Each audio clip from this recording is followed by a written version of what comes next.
Welcome to a new short update on this Monday. Today we're going to focus on the Bitcoin price action, which is grinding upwards, still relatively boring as this month is mostly focused on Powell's speech and CPI data coming out. So until then we don't have that much to look at unless we're going to crack a resistance zone which we can find at 18k, and that's what we're going to discuss today. But before we continue, make sure to hit the like button and subscribe to this YouTube channel if you do enjoy the content. Also make sure to check out our partnership with ByBit. If you join through our affiliate link with ByBit, you can join our premium membership for 1 month for free. And currently we have been going plus 28% on our trade IDs the past 3 months. And my personal trade portfolio is live for 8 days right now and it's up 12%. So make sure to hit that or become a member of our premium platform, which is 8 Global. Now, when we're looking at the price action of Bitcoin, we can definitely arguably see that we're currently having a slow grind to the upside. So the monthly open at 17.1, we have regained that and we are currently trying to hover above it while we are into a relatively boring week this week, as today after the video has been shot we are getting ISM services PMI kicking in. On Wednesday, we've got EU GDP kicking in, which is all going to be pushing the dollar and also the Euro USD pair. And we've got on Friday, we've got PPI kicking in, which is an important one because PPI is mostly used by the Fed to determine their decisions from. And through that, we are most likely going to get a slowdown on the inflation, and everybody, including the market, is currently trying to predict that they have to slow down the pace, and therefore we are going to see a reduction of the deduction of the entire hike procedures and at least have a slower pace, which short term is going to push the markets up even more. So now we are looking at the price action of Bitcoin. We also have to look at the price action of the dollar, which continues to fall south. We are currently already at 104 points, so the entire thesis of the sideways structure is not entirely what we are looking for. But we can see that we are seeing a similar pattern as what we have been witnessing in 2017. And usually when this is happening, Bitcoin is showing a ton of strength, which we have also been seeing in 2017 when Bitcoin started the bull run.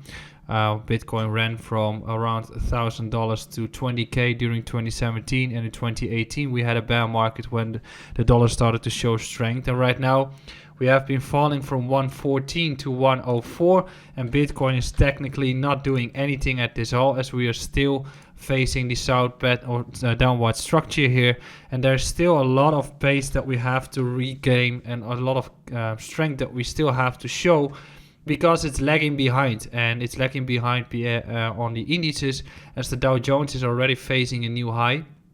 And therefore the trend is currently upwards on the Dow Jones. The Nasdaq in itself is also still facing a continuation here, as we are bouncing from the lows, a little bit more weakness. Why is that? Well, the two-year yields are still on a high level, and they still have to continue falling down like we have been seeing here in 2018 and 2019 on the 2 years as well. If that starts to happen and the correction starts to happen like we have been seeing on the 10 years, that is going to push tech up even more. So 10 years have been falling from 4.3 to 3.5. If this continues and the dollar starts to show weakness even more, that is the period where Bitcoin starts to continue grinding. And I've also been saying, if we're going to get a relief rally, it is most likely going to be higher than what most are expecting at this point. Where is that coming from? That is coming from the thesis that we've witnessed here in 2019. We've almost witnessed an 80% crash within a year, sideways period, and then we started to run up higher than we were expecting. So we were taking out all those highs, and then we started to reverse again. So right now we are getting into a sentiment where people are expecting the markets to only continue falling from here, which is most likely not going to take place. We might be getting a retest of the lows. Genesis is still a trigger that we could be seeing for further downwards momentum, but all in all, a relief rally in 2023, given that macro is going to get a little bit better, is suiting the markets. And if you think about this thesis, markets always move irrationally higher and lower than what the majority is expecting. And in that case, if we're looking at this thesis, we are seeing these highs here, and we're seeing a few more.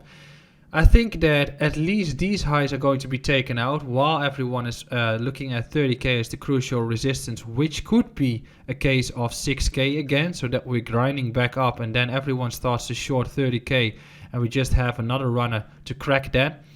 And in that case, most likely we're going to take out these highs as well. So I'm projecting that we're going to get a relief rally here towards 42 to 50k, at least in Q2 of 2023, before we have another half year of correction before the new bull cycle starts. So I'm not saying that we are starting a new bull cycle, but I think that the overall downwards pressure is most likely done, especially since FTX conclusion is that we have been falling, but technically speaking, we are only down 1k since the entire range.